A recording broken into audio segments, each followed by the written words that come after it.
അപ്പോൾ ഇന്നലെ ഏതോ ഒരു മതപണ്ഡിതൻ പറയുകയാണ്, പെടുക്കുന്ന, തോറുന്ന, തിന്നുന്ന ദൈവം എന്നൊക്കെ പറഞ്ഞ് യേശുവിനെ അങ്ങറ്റം ക്രിസ്ത്യാനികളെയും ഒക്കെ അപമാനിച്ച് സംസാരിക്കുന്നത് കേട്ടു. ഞാനിവിടെ വ്യക്തമാക്കുകയാണ്, യേശു പെടുത്തു, യേശു തൂറി, യേശു തിന്നു, യേശു വിശന്നു. കാരണം മനുഷ്യനായി പിറന്നു. അപ്പോ നമ്മൾ ഇതിന് വലിയ ബുദ്ധിയും തലയൊന്നും ആവശ്യമില്ലല്ലോ. പക്ഷെ ചിലർ ഈ നാളുകളിൽ ചില പ്രസ്താവനകൾ കൊണ്ടുവരികയാണ്. യേശു അവൻ ദൈവമാണെങ്കിൽ എങ്ങനെ അവൻ ഈ ലോകത്തിൽ മനുഷ്യനായി ആഹാരങ്ങൾ കഴിച്ചും ഈ ലോകത്തിലെ ഫലങ്ങളെ ഉണ്ടാക്കിയവൻ ഫലത്തെ തേടിയൊക്കെ എങ്ങനെ പോകാൻ എന്നൊക്കെയുള്ള തികച്ചും വ്യത്യസ്തമായ ചില ചിന്തകളുമായി ചിലർ മുൻപോട്ട് വരികയാണ്. യേശു മനുഷ്യനായി ഈ ഭൂമിയിലേക്ക് വന്നു എന്നുള്ളത് തന്നെയാണ്. ഇന്ന് പലരും ഡിസ്കഷനുകൾ നടത്തുകയാണ്. അവരവരുടെ പുസ്തകത്തിൽ ഇരുന്ന് സംസാരിക്കുവാനൊന്നും നേരമില്ല. അങ്ങോട്ടും ഇങ്ങോട്ടും അടിയും പിടിയും ഗുസ്തിയും ഒക്കെയാണ് ആത്മീയ ഗോളത്തിലും മറ്റുള്ള മതങ്ങളിലും ഒക്കെ നമുക്ക് കാണാൻ കഴിയും. ഇന്ന് പലരും യേശുവിന്റെ നെഞ്ചത്ത് കയറുകയാണ്. ഇന്ന് ചിന്തിക്കാതെ ലൂക്കോസ് എഴുതിയ സുവിശേഷം 22-ാം അധ്യായം അതിന്റെ 40-ാമത്തെ വാക്യം. ലൂക്കോസ് എഴുതിയ സുവിശേഷം 22-ാം അധ്യായം അതിന്റെ 40-ാമത്തെ വാക്യം. ആ സ്ഥലത്ത് എത്തിയപ്പോൾ അവൻ അവരോട്, നിങ്ങൾ പരീക്ഷയിൽ അകപ്പെടാതിരിപ്പാൻ പ്രാർത്ഥിപ്പിൻ എന്ന് പറഞ്ഞു. യേശുക്രിസ്തു ഒരു മലയ്ക്ക് പുറപ്പെടുകയാണ്. ഒരു മലയിൽ യേശുക്രിസ്തു എത്തുമ്പോൾ ശിഷ്യന്മാർ അവനോട് കൂടെ പോകുകയാണ്. അവനോടൊപ്പമുള്ള ആ ശിഷ്യന്മാരോട് യേശു പറയുകയാണ്, നിങ്ങൾ പരീക്ഷയിൽ അകപ്പെടാതിരിപ്പാൻ പ്രാർത്ഥിക്കുകയാണ് വേണ്ടത്. നാം പരീക്ഷയിൽ അകപ്പെടാതിരിക്കുവാൻ പ്രാർത്ഥിപ്പിൻ. അപ്പോൾ നമുക്കൊരു പരീക്ഷ ഉണ്ട് എന്നും മനുഷ്യൻ പരീക്ഷയിൽ അകപ്പെടും എന്നും ഒക്കെ യേശുക്രിസ്തുവിനെ നന്നായിട്ട് അറിയാം. ഇവിടെ യേശു മനുഷ്യനായി ആണ് ഈ ലോകത്തിലേക്ക് ഇറങ്ങി വരുന്നത്. അവൻ ഈ ലോകത്തിൽ ഭൂജാതനാകുന്നത് തന്നെ അവൻ മനുഷ്യനായത്ര, മറ്റേതെങ്കിലും ഒരു മൃഗമായിട്ടോ മറ്റേതെങ്കിലും ഒരു ചെടിയോ മരമായിട്ടോ അല്ലല്ലോ. യേശു മനുഷ്യനായി അവൻ ഈ ലോകത്തിലേക്ക് പിറക്കുകയാണ്. അത് എല്ലാവർക്കും അറിയാവുന്ന ഒരു സത്യം തന്നെയാണ്. പക്ഷെ ചിലർ ഈ നാളുകളിൽ ചില പ്രസ്താവനകൾ കൊണ്ടുവരികയാണ്. യേശു അവൻ ദൈവമാണെങ്കിൽ എങ്ങനെ അവൻ ഈ ലോകത്തിൽ മനുഷ്യനായി ആഹാരങ്ങൾ കഴിച്ചും ഈ ലോകത്തിലെ ഫലങ്ങളെ ഉണ്ടാക്കിയവൻ ഫലത്തെ തേടിയൊക്കെ എങ്ങനെ പോകാൻ എന്നൊക്കെയുള്ള തികച്ചും വ്യത്യസ്തമായ ചില ചിന്തകളുമായി ചിലർ മുൻപോട്ട് വരികയാണ്. ഈ സാഹചര്യത്തിലും അനേകർ ഇപ്രകാരം ചിന്തിക്കുകയും പറയുകയും കളിയാക്കുകയും ഉപദ്രവിക്കുകയും കൊല്ലുകയും ഈ ഭൂമിയിൽ നിന്ന് തന്നെ വേദപുസ്തകത്തെ ഇല്ലാതാക്കുവാനും ഒക്കെ അനേകർ ശ്രമിക്കുമ്പോൾ ഇന്ന് നാം ആയിരിക്കുന്നത് ഈ 21-ാമത്തെ നൂറ്റാണ്ടിലും നാം ഒരു സാഹോദര്യത്തിലും പരസ്പരം സ്നേഹത്തിലും പരസ്പര ഐക്യത്തിലുമൊക്കെ മുൻപോട്ട് പോകുവാൻ ഓരോ മതക്കാരും ശ്രമിക്കുന്നുണ്ട്. ഇന്നത്തെ സാഹചര്യത്തിൽ എൻ്റെ സ്വന്തമായിട്ടുള്ള ഒരു അഭിപ്രായം, നമ്മൾ ക്രിസ്ത്യാനിയായിരുന്നാലും നമ്മൾ മുസ്ലിമായിരുന്നാലും നമ്മൾ ഹിന്ദുവായിരുന്നാലും മനുഷ്യനെ സ്നേഹിക്കുവാൻ മറ്റുള്ളവരെ കരുതുവാനും കഴിഞ്ഞില്ല എങ്കിൽ അതിലൊരർത്ഥവും ഇല്ല. പരസ്പരം സ്നേഹിക്കുവാനും പരസ്പരം അറിയുവാനും പരസ്പരം നല്ല ഒരു റെസ്പെക്റ്റിലൂടെ മനുഷ്യരെ കാണുവാൻ കഴിയാതിരുന്നാൽ അവിടെ നാം പ്രസംഗിക്കുന്നതിലും വെല്ലുവിളിക്കുന്നതിലും ചർച്ച ചെയ്യുന്നതിലും ഡിസ്കഷനിലും ഒന്നും ഒരു അർത്ഥവും ഇല്ല. ഇന്ന് പലരും ഡിസ്കഷനുകൾ നടത്തുകയാണ്. അവരവരുടെ പുസ്തകത്തിൽ ഇരുന്ന് സംസാരിക്കുവാനൊന്നും നേരമില്ല. അങ്ങോട്ടും ഇങ്ങോട്ടും അടിയും പിടിയും ഗുസ്തിയും ഒക്കെയാണ് ആത്മീയ ഗോളത്തിലും മറ്റുള്ള മതങ്ങളിലും ഒക്കെ നമുക്ക് കാണാൻ കഴിയുന്നത്. ഇന്ന് പലരും യേശുവിൻ്റെ നെഞ്ചത്ത് കയറുകയാണ്. ഇന്ന് പലർക്കും സംസാരിക്കാൻ മറ്റൊന്നുമില്ല എന്ന് തോന്നുന്നു. അനേകം വീഡിയോകൾ ഇന്നലെയും മിനിഞ്ഞാന്നുമൊക്കെ നാം കാണുകയുണ്ടായി. പലരും നല്ല പണ്ഡിതന്മാർ ഈ നാളുകളിലുണ്ട്. അതെല്ലാ സമൂഹങ്ങളിലുമുണ്ട്. ഈ നാളുകളിൽ പരസ്പരം സ്നേഹത്തിലൂടെ ഐക്യത്തിലൂടെ മുൻപോട്ട് പോകണം എന്നുള്ള ലക്ഷ്യത്തോടെ പ്രവർത്തിക്കുന്ന അനേകം ആചാര്യന്മാർ, അനേകം മൗലവിമാർ, അനേകം മതപ്രഭാഷകരൊക്കെ ഈ നാളുകളിൽ ഉണ്ട്. ഇപ്രകാരം ഉള്ളപ്പോൾ തന്നെ എൻ്റെ വ്യത്യസ്തമായ എൻ്റെ കാഴ്ചപ്പാടിലുള്ള ഒരു അഭിപ്രായം, ഏത് പുസ്തകത്തിൽ വിശ്വസിക്കുന്നവരായാലും അവർക്ക് ആ പുസ്തകം വലിയതായി തന്നെ തോന്നും. ഏത് ദൈവത്തിൽ വിശ്വസിക്കുന്നവരാണെങ്കിൽ അവർക്ക് അവരുടെ ദൈവം വലിയവനായി തോന്നും. പക്ഷെ നമുക്ക് കൊടുക്കപ്പെട്ടിരിക്കുന്ന പുസ്തകങ്ങളിൽ, നമ്മുടെ പരിശുദ്ധ ഗ്രന്ഥങ്ങളിൽ നാം അവരവരുടെ ഗ്രന്ഥങ്ങളെ ഉദ്ധരിക്കുവാനും സംസാരിക്കുവാനും ഒക്കെ എല്ലാവർക്കും അവകാശമുണ്ട്. അത് സ്വാതന്ത്ര്യം തന്നെയാണ്. പക്ഷേ അമിതമായി യേശുവിനെ കുറ്റം പറയുകയും അമിതമായി ആ യേശുവിൻ്റെ നന്മകളെ കുറച്ച് കാണിക്കുവാൻ ശ്രമിക്കുകയും ഒക്കെ ചെയ്യുന്ന പല പണ്ഡിതന്മാരെ നാം ഇപ്പോൾ കാണുകയാണ്. അതുപോലെ തന്നെ തിരിച്ചും ക്രിസ്ത്യാനികളിലും പലരും മറ്റുള്ളവരെ അപമാനിക്കുവാനും അവഗണിക്കുവാനും ഒക്കെ ശ്രമിക്കുന്നുണ്ട് എന്ന് നാം കാണുകയാണ്. ഈ നാളുകളിൽ നമുക്ക് സംസാരിക്കുവാനുള്ളത് യേശു ആരാണ്, യേശു എന്തുകൊണ്ടാണ് മനുഷ്യനായി ഈ ഭൂമിയിലേക്ക് വന്നത്.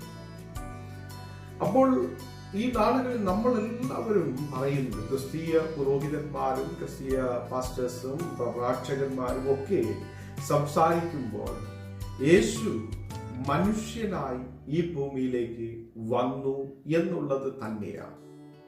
ഇല്ലാതെ യേശു ദൈവമായി ഈ ഭൂമിയിലേക്ക് പിറന്നു, അവൻ മനുഷ്യനല്ല എന്ന് ആരും തന്നെ പറയുന്നില്ല. അപ്പോൾ എന്നെ കേൾക്കുന്ന സഹോദര സഹോദരി, നാം ആയിരിക്കുന്ന ഈ വിശ്വാസത്തിൽ എനിക്ക് എൻ്റെ വിശ്വാസം വലുതായി തോന്നാം. അപ്പോൾ തന്നെ മറ്റുള്ളവരെ സ്നേഹിക്കുവാനും മറ്റുള്ളവരെ കരുതുവാനും അവരെ നാം മുൻപോട്ട് നടത്തുവാനും ഒക്കെ ശ്രമിക്കുന്നവരായി നാം മാറട്ടെ. അപ്പോൾ ഇവിടെ യേശു മനുഷ്യനായി തന്നെ അവൻ ഈ ലോകത്തിലേക്ക് വരികയാണ്. അപ്പോൾ അവൻ പിടിക്കും, അവൻ തൂറും, അവൻ കഴിക്കും. ഇതൊരു സത്യമാണ്. അപ്പോൾ ഇന്നലെ ഏതൊരു മതപണ്ഡിതൻ പറയുകയാണ്, പെടുക്കുന്ന, തൂറുന്ന, തിന്നുന്ന ദൈവം എന്നൊക്കെ പറഞ്ഞ് യേശുവിനെ അങ്ങറ്റം ഈ ക്രിസ്ത്യാനികളെയും ഒക്കെ അപമാനിച്ച് സംസാരിക്കുന്നത് കേട്ടു. ഞാനിവിടെ വ്യക്തമാക്കുകയാണ്, യേശു പെടുത്തു, യേശു തൂറി, യേശു തിന്നു, യേശു വിശന്നു. കാരണം മനുഷ്യനായി പിറന്നു. അപ്പോ നമ്മൾ ഇതിന് വലിയ ബുദ്ധിയും തലയൊന്നും ആവശ്യമില്ലല്ലോ. ഇത് പിന്നെ ഡോക്ടർമാർ ക്രിസ്ത്യാനികളിൽ ഉണ്ട്, കണ്ടുപിടുത്തങ്ങൾ നടത്തിയ സയന്റിസ്റ്റുമാരുണ്ട്, ക്രിസ്ത്യാനികളിൽ അനേകം പേരൊക്കെ ഉണ്ട്, ഇല്ലെന്ന് ആരും പറയുന്നില്ല. പക്ഷെ നമുക്ക് എല്ലാവരോടും സ്നേഹവും ഐക്യവും ഒക്കെ തന്നെയാണ്. പക്ഷെ ആരുടെയും ദൈവങ്ങളെയോ ആരുടെയും മതഗ്രന്ഥങ്ങളെയോ ഒക്കെ നാം തെറ്റായ നിലയിൽ വ്യാഖ്യാനിക്കുന്നത് അത് ശരിയുള്ള കാര്യമല്ല. അത് ആരായാലും ശരി. അപ്പോൾ ഈ നാളുകളിൽ അത് ഒരു ക്രിസ്ത്യാനിയിൽ നിന്നായാലും മുസ്ലിമിലായാലും ഹിന്ദുവിൽ നിന്നായാലും ആരുടെയും ഗ്രന്ഥങ്ങളെ ആരും തെറ്റായ നിലയിൽ വ്യാഖ്യാനിക്കുവാൻ പാടില്ലാത്തത് തന്നെയാണ്. അപ്പോൾ ഇവിടെ അദ്ദേഹം പറഞ്ഞു, പച്ചയായ മനുഷ്യനായി ഈ ലോകത്തിലേക്ക് പിറന്ന യേശു. അപ്പോൾ ആ പച്ചയായ മനുഷ്യൻ ഒരു കട്ടത്തിയുടെ മുമ്പിൽ ചെന്ന് വിശന്ന് വെപ്രാളത്തോടെ വളരെയധികം യേശുവിന്റെ വെപ്രാളം തന്നെ മനുഷ്യനാണ്. അപ്പോ യേശു തൂറിയെ തിന്നോ പെടുത്തോന്നൊക്കെ നമ്മൾ നോക്കേണ്ട മനുഷ്യനാണ്. കറക്റ്റായി ഇപ്പൊ എല്ലാ പ്രസംഗന്മാരും യേശു മനുഷ്യനാണ്, യേശു മനുഷ്യനായി ഈ ലോകത്തിലേക്ക് അവതരിച്ചു എന്നൊക്കെ തന്നെയാണ്. അതിൽ ഇനിയിപ്പോ പുതുതായിട്ടൊന്നും പറയാനില്ലല്ലോ, പുതുതായിട്ടൊന്നും അവിടെ എടുത്തു പറയാനില്ല. ഇന്ന് കുറെ ഡിസ്കഷൻ ടീമുകൾ ഇറങ്ങിയിട്ടുണ്ട്. ഇവന്മാരെല്ലാം കൂടെ ഈ ദേശത്തിലെ ഐക്യത്തെ നശിപ്പിക്കാനായിട്ട് ശ്രമിക്കുന്ന കുറെ എണ്ണമാണ്. അപ്പോ ഇവിടെയും ഈ ഭാഗത്തിൽ ലൂക്കോസ് 22-ാം അധ്യായം അതിന്റെ 39 മുതൽ 46 വരെയുള്ള വാക്യത്തിൽ യേശു അവിടെ എന്താണ് ചെയ്യുന്നത്? യേശു പരീക്ഷിക്കപ്പെടുന്നത് നമുക്ക് കാണുവാനായി കഴിയും. അവിടെ നമുക്കറിയാം, ഓവർകമ്മിങ് ടെംപ്റ്റേഷൻ, ഒരു പരീക്ഷയിൽ നിന്ന് അതിൽ നിന്ന് അതിജീവിക്കുന്ന ഒരു യേശുവിനെ നമുക്കിവിടെ കാണുവാനായി സാധിക്കും. അത് തന്നെയാണ് ആ ഭാഗത്തിൽ മുഴുവനായും പറയുന്നത്. അപ്പോൾ നമുക്ക് അതിനെ നമ്മൾ ഇങ്ങനെ വ്യാഖ്യാനിച്ച് മറ്റേതോ തരത്തിൽ അദ്ദേഹം മനുഷ്യനായി ഇരിക്കുന്നു, വിശന്ന ദൈവം, അപ്പോൾ പഴത്തെ ഉണ്ടാക്കിയ ദൈവം ഇപ്പോൾ വിശക്കാൻ പോവുകയാണോ എന്നൊക്കെ. ആ മനുഷ്യനാണ് യേശു, മനുഷ്യൻ, പൂർണ്ണമായി മനുഷ്യനായി ഈ ലോകത്തിലേക്ക് വന്നു എന്ന് തന്നെയാണ് എല്ലാവരും ആ സത്യം തന്നെയാണല്ലോ പറയുന്നത്. അപ്പോൾ ദൈവം മനുഷ്യനായി ഈ ഭൂമിയിലേക്ക് അവതരിക്കുന്നു എന്നുള്ളത് തന്നെയാണ് ഇവിടെയുള്ള സത്യം. അപ്പൊ മനുഷ്യനെങ്കിൽ അവൻ തൂറും പടുക്കും തിന്നും, അവൻ ഉറങ്ങും.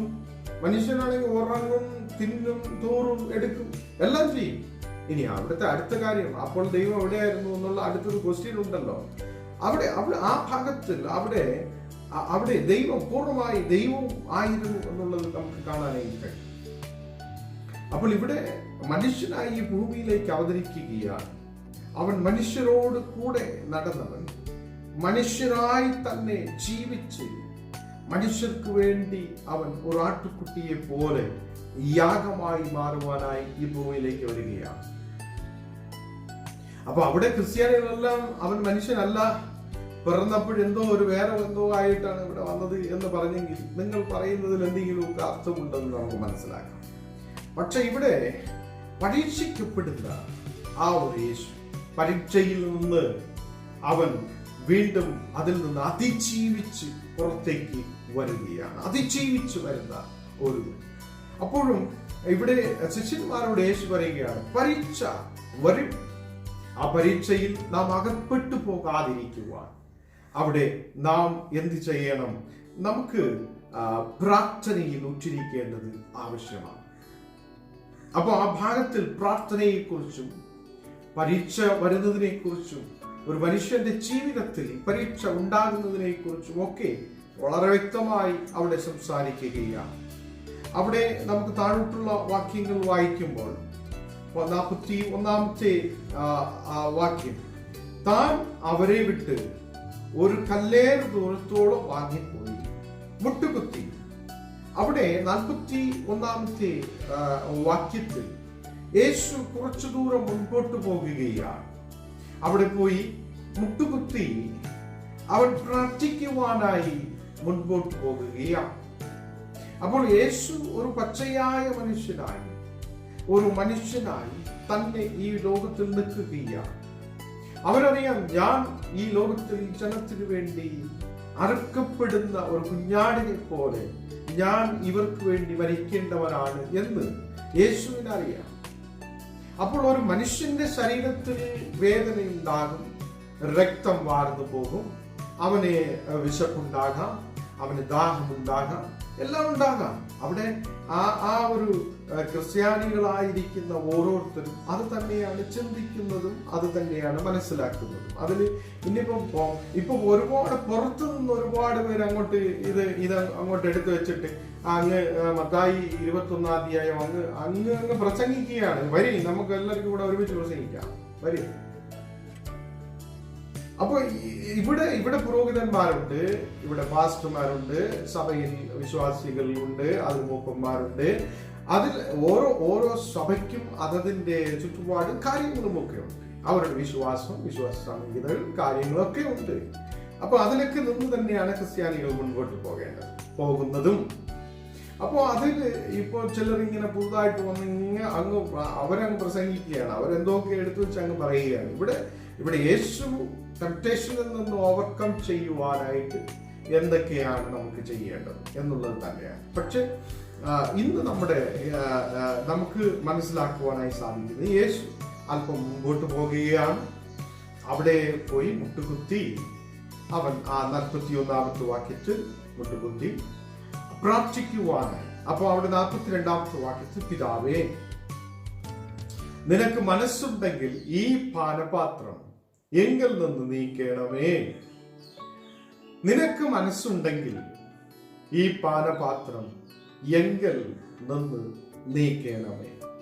ഒരു മനുഷ്യനായി, ഒരു പച്ചയായ മനുഷ്യനായി മുൻപിൽ ഒരു പ്രശ്നം, അതായത് ഒരു മരിക്കേണ്ടതായുള്ള സാഹചര്യം ഉണ്ടാകുന്നു എന്ന് മനസ്സിലാക്കുമ്പോൾ അവന്റെ ജീവിതത്തിൽ അവിടെ ടെംപ്റ്റേഷൻ ഉണ്ടാകും, പരീക്ഷകൾ ഉണ്ടാകും, അവന് ഭയമുണ്ടാകാം എന്നൊക്കെ നമുക്ക് മനസ്സിലാക്കാനായി സാധിക്കും. പക്ഷെ ഇവിടെ യേശു പിതാവിനോട് അപേക്ഷിക്കുകയാണ്, നിനക്ക് മനസ്സുണ്ടെങ്കിൽ ഈ പാനപാത്രം, അതായത് ഈ ഒരു കഷ്ടം, ഈ ഒരു പ്രശ്നം എന്റെ ജീവിതത്തിൽ വരുന്നു എന്നുള്ളത് യേശു മനസ്സിലാക്കുകയാണ്. യേശുവിന് അറിയാം. അപ്പോ അത്തരത്തിൽ ഈ ലോകത്തിലെ മനുഷ്യരെ രക്ഷിക്കുവാനും ഒക്കെ ആണ് യേശു മുകളിൽ നിന്ന് ഇവിടെ ഇറങ്ങി വരുന്നത്. സ്വർഗത്തിൽ നിന്ന് അവൻ ഇറങ്ങി വന്ന അപ്പം എന്ന് പറയുകയാണ്. അപ്പോൾ ആ അപ്പം നിങ്ങളെ നിത്യജീവനെ കൊടുക്കുന്നതായിരിക്കും എന്നും ഞാൻ ജീവന്റെ അപ്പമാകുന്നു എന്നും ഒക്കെ പറഞ്ഞ യേശു ഇവിടെ മുൻപോട്ട് പോയി മുട്ടുകുത്തി പ്രാർത്ഥിക്കുകയാണ്. ഇപ്പോ നമ്മൾ പറഞ്ഞല്ലോ, ആഹാരം കഴിക്കും മനുഷ്യനാണ്. ഇവിടെ യേശു നിങ്ങൾ പറഞ്ഞതുപോലെ പെടുക്കും, തൂറും, നിൽക്കും, നടക്കും, ഉറങ്ങും. ഇതൊക്കെ ഒരു മനുഷ്യന്റെ ജീവിതത്തിൽ ഉള്ളത് തന്നെയാണ്. അതുപോലെ പിതാവിനോട് മനസ്സുണ്ടെങ്കിൽ ഈ പാനപാത്രം എങ്കിൽ നിന്ന് നീക്കണമേ എന്ന് അപേക്ഷിക്കുകയാണ്. അപ്പോൾ അത് ഇവിടെ ഒരു സാധാരണക്കാരനും അത് മനസ്സിലാകും. ശരി, യേശു പ്രാർത്ഥിക്കുകയാണ്. അപ്പോൾ അതിന് താഴോട്ടുള്ള വാക്യത്തിൽ വീണ്ടും കാണാൻ കഴിയും, എങ്കിലും എന്റെ ഇഷ്ടമല്ല നിന്റെ ഇഷ്ടം തന്നെ ആകട്ടെ എന്ന് പ്രാർത്ഥിച്ചു. അവിടെയും പിതാവിന് വിട്ടുകൊടുക്കുകയാണ്. പുത്രൻ പിതാവിന് ആ അധികാരം പിതാവിന്റെ കയ്യിലാണ്. പിതാവിന് വിട്ടുകൊടുക്കുകയാണ്. അബ്രഹാം ഇസഹാക്കിനെ ബലി അർപ്പിക്കുവാനായി പോകുകയാണ്. ഞാൻ നമ്മുടെ ബൈബിളിന്റെ അകത്തുള്ള കാര്യത്തിൽ നിന്ന് തന്നെയാണ് സംസാരിക്കുന്നത്. അപ്പോൾ ഇവിടെ ബലിയർപ്പിക്കുവാനായി കടന്നു പോകുമ്പോൾ അബ്രഹാം തന്റെ ഒരേ ഒരു മകനെ ബലിയർപ്പിക്കുകയാണ്. ദൈവം പറയുകയാണ്, നീ നിന്റെ മകനെ കൊണ്ടുപോയി എനിക്ക് വേണ്ടി ബലി അർപ്പിക്കണം. അപ്പോൾ യാഗത്തിനു വേണ്ടി മറ്റൊരു വസ്തു, ആട്ടുകുട്ടി അവിടെ ഉണ്ട്. നിന്റെ ആ ബാലന്റെ മേൽ കൈവയ്ക്കരുത്, ബാലന്റെ മേൽ കൈവയ്ക്കരുത്. അവിടെ ആ ബാലനെ ബലി അർപ്പിക്കുന്നില്ല. അബ്രഹാം പൂർണ്ണ മനസ്സോടെ ദൈവത്തിന്റെ മുൻപിൽ തന്റെ മകനെ സമർപ്പിച്ച് അവനെ ബലിയർപ്പിക്കുവാൻ കൊണ്ടുപോകുകയാണ്. പക്ഷേ ബാലന്റെ മേൽ കൈവയ്ക്കരുത്. അതുപോലെ ഈ നാളുകളിൽ ഒരു വലിയ പിതാവിന്റെ ഇഷ്ടത്തോടെ തന്റെ പുത്രനെ ഈ ലോകത്തിൽ അയക്കുകയാണ്. പുത്രൻ പിതാവിനോട് അപേക്ഷിക്കുകയാണ്, പിതാവേ, ഈ പാനപാത്രം എങ്കിൽ നിന്ന് നീക്കണം. അപ്പോ ഈ പാനപാത്രം നീക്കണമേ എന്ന് അപേക്ഷിക്കുന്നത് അവിടെ ഒരു വലിയ കുറ്റമൊന്നും നമുക്കില്ല. ഒരു മനുഷ്യൻ തന്നെയാണ്, മനുഷ്യനല്ല എന്ന് അവിടെ ആരും പറയുന്നില്ല. അപ്പൊ ആ സാഹചര്യത്തിൽ മനുഷ്യനായി പിറക്കുകയാണ്. അതേസമയം തന്നെ ദൈവവുമായിരിക്കുകയാണ്. ഇതാണ് അവിടുത്തെ ഏറ്റവും പ്രധാനപ്പെട്ട സാരാംശം. ഇതാണ് ക്രിസ്ത്യാനികൾ എല്ലാം വിശ്വസിക്കുന്നത്. അപ്പോൾ അവിടെ താഴോട്ടുള്ള വാക്യങ്ങൾ നമുക്ക് വായിക്കുമ്പോൾ യേശു അത് ആഗ്രഹിച്ചില്ല എന്ന് അല്ല അർത്ഥം. യേശു ആഗ്രഹിക്കാത്തത് കൊണ്ട് ആണ്, യേശുവിന് ആഗ്രഹമില്ലായിരുന്നു മരിക്കാൻ എന്നൊന്നുമല്ല. അവിടെ അങ്ങനെ ഒന്നും വ്യക്തമാക്കുന്നതുമില്ല. അത്തരത്തിലുള്ള ഒരു സാരാംശമല്ല അവിടെ നമുക്ക് കാണാനായിട്ട് കഴിയും.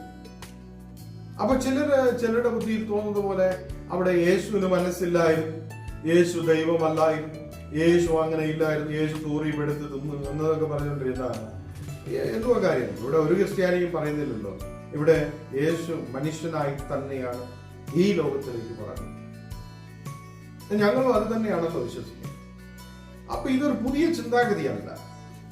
ഈ ലോകത്തിലെ ഇപ്പൊ അവിടെ ഇന്നലെ നമുക്ക് അറിയാൻ പറഞ്ഞതുപോലെ, നമുക്ക് ആ ഒരു വീഡിയോയിൽ കണ്ടതുപോലെ അനേക സയന്റിസ്റ്റ്മാരുണ്ട്, അനേക ഡോക്ടർമാരുണ്ട്, അനേക എഞ്ചിനീയർമാരുണ്ട്, നല്ല പഠിത്തത്തിലുള്ള ആൾക്കാരൊക്കെ ഉണ്ട്. അപ്പൊ അത്തരത്തിലുള്ളവർക്ക് എന്തേ ബുദ്ധിയില്ലേ എന്നൊക്കെ ചോദിക്കുന്ന പലരും ഉണ്ടല്ലോ. പക്ഷെ ഇവിടെ ബുദ്ധിയുള്ളവർക്ക് മനസ്സിലാകും, യേശു ഈ ലോകത്തിൽ മനുഷ്യനായി തന്നെയാണ് അവതരിച്ചത്, ഈ ലോകത്തിൽ ജീവിച്ചത്, തിന്നതും നടന്നതും ഉറങ്ങിയതും. അതിപ്പോ ആരും അവിടെ ഒരു കുറ്റവും അവിടെ പറയില്ല. അപ്പൊ അവിടെ എങ്കിലും എന്റെ ഇഷ്ടമല്ല, നിന്റെ ഇഷ്ടം പോലെ, നിന്റെ ഇഷ്ടം തന്നെ ആകട്ടെ എന്ന് പ്രാർത്ഥിക്കുകയാണ്. 33-ാമത്തെ വാക്യത്തിൽ അവനെ ശക്തിപ്പെടുത്തുവാൻ സ്വർഗത്തിൽ നിന്ന് ഒരു ദൂതൻ അവന് പ്രത്യക്ഷനായി. യേശുവിനെ ശക്തിപ്പെടുത്തുവാൻ, യേശുവിനെ ബലപ്പെടുത്തുവാൻ ഒരു ദൂതൻ അവിടെ പ്രത്യക്ഷനാകുകയാണ്. അപ്പോൾ യേശു അവിടെ ആ ടെംപ്റ്റേഷനെ ഓവർകം ചെയ്യുവാൻ അവൻ പ്രാർത്ഥിക്കുന്നതാണ് നമുക്ക് ഈ ഭാഗത്തിൽ കാണുവാനായി കഴിയും. 44-ാമത്തെ വാക്യം നാം വായിക്കാം. പിന്നെ അവൻ പ്രാണവേദനയിലായി അതിശ്രദ്ധയോടെ പ്രാർത്ഥിച്ചു. അപ്പോൾ അവിടെ യേശു പ്രാണവേദനയിൽ ആകുകയാണ്. അപ്പോൾ പ്രാണവേദനയിലായി യേശു അവിടെ എന്താണ് ചെയ്യുന്നത്? അതിശ്രദ്ധയോടെ പ്രാർത്ഥിക്കുകയാണ്. അപ്പോൾ നമ്മുടെ പ്രതികൂല സാഹചര്യങ്ങൾ ഉണ്ടാകുമ്പോൾ നാം ശ്രദ്ധയോടെ പ്രാർത്ഥിക്കുവാനും, മുൻപ് യേശു പറഞ്ഞതുപോലെ ശിഷ്യന്മാരോട് പറയുന്നത്, നിങ്ങൾ പരീക്ഷയിൽ അകപ്പെടാതിരിക്കാൻ നിങ്ങൾ പ്രാർത്ഥിപ്പിൻ എന്നുള്ള ഒരു കാര്യം നമുക്ക് അവിടെ കാണാനായി കഴിയും. അപ്പോൾ പ്രിയമുള്ളവരെ, നാം വിശ്വസിക്കുന്ന യേശു അവൻ സർവശക്തനായ ദൈവവും അവൻ ഈ ഭൂമിയിലേക്ക് മനുഷ്യനായി അവതരിക്കുകയും ചെയ്തവനാണ്. അവൻ ഈ ഭൂമിയിൽ മനുഷ്യനായിരിക്കുമ്പോൾ അവൻ പ്രാണവേദനയിൽ ആകുകയാണ്. അപ്പോഴും യേശു അതിശ്രദ്ധയോടെ പ്രാർത്ഥിക്കുകയാണ്. അവന്റെ വിയർപ്പ് നിലത്ത് വീണ് വലിയ ചോരത്തുള്ളി പോലെയായി.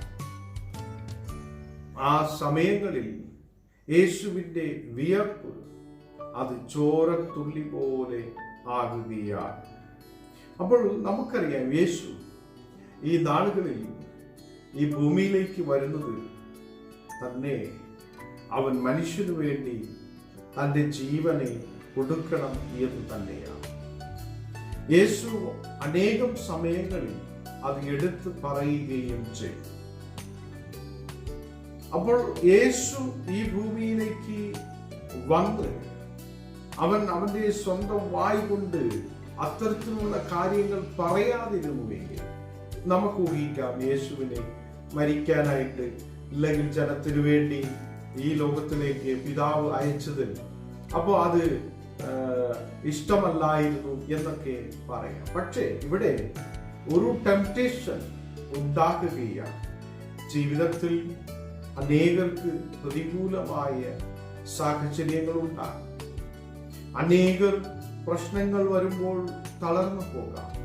ഈ സമയങ്ങളിൽ നാം പരീക്ഷയിൽ അകപ്പെടാതിരിക്കുക, നാം പരീക്ഷയിൽ വീണു പോകാതിരിക്കുക, നാം ശ്രദ്ധയോടെ പ്രാർത്ഥിപ്പിൻ എന്നുള്ള ഒരു സന്ദേശം നമുക്കിവിടെ ലഭിക്കുകയാണ്.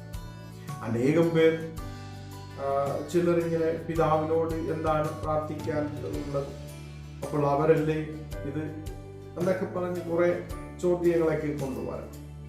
അപ്പോൾ ഇവിടെ നല്ല ഉദ്ദേശങ്ങളോടെ വിശ്വാസത്തോടെ ജീവിതത്തിൽ ആ യേശുവിന്റെ പാഠങ്ങളെ ഉൾക്കൊണ്ടുകൊണ്ട് മുൻപോട്ട് പോകുന്ന അനേകം ക്രിസ്ത്യാനികൾ നമുക്ക് ചുറ്റുമുണ്ട്.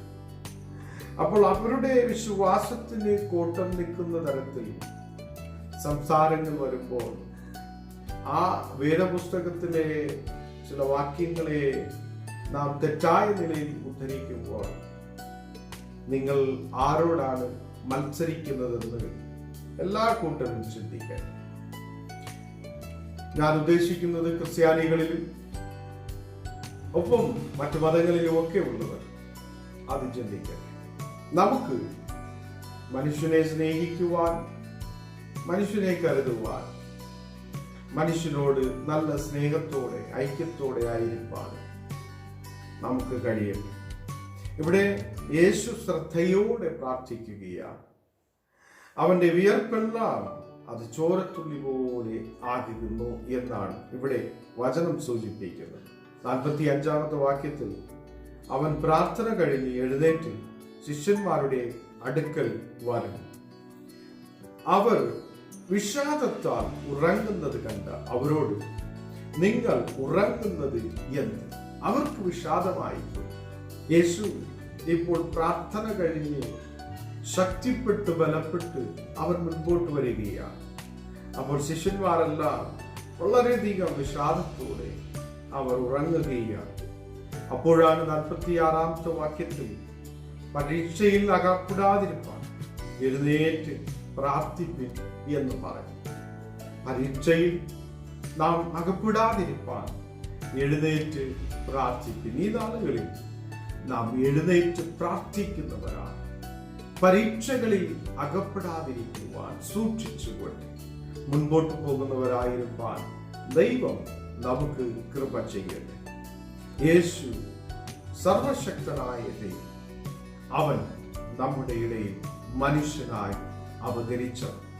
അവൻ നമ്മുടെ ഇടയിൽ ഇറങ്ങി വന്ന, നമ്മെ തേടി വന്ന ഒരു സർവശക്തനായ ദൈവം നമുക്കെല്ലാവർക്കും അറിയാവുന്ന സത്യം തന്നെയാണ്.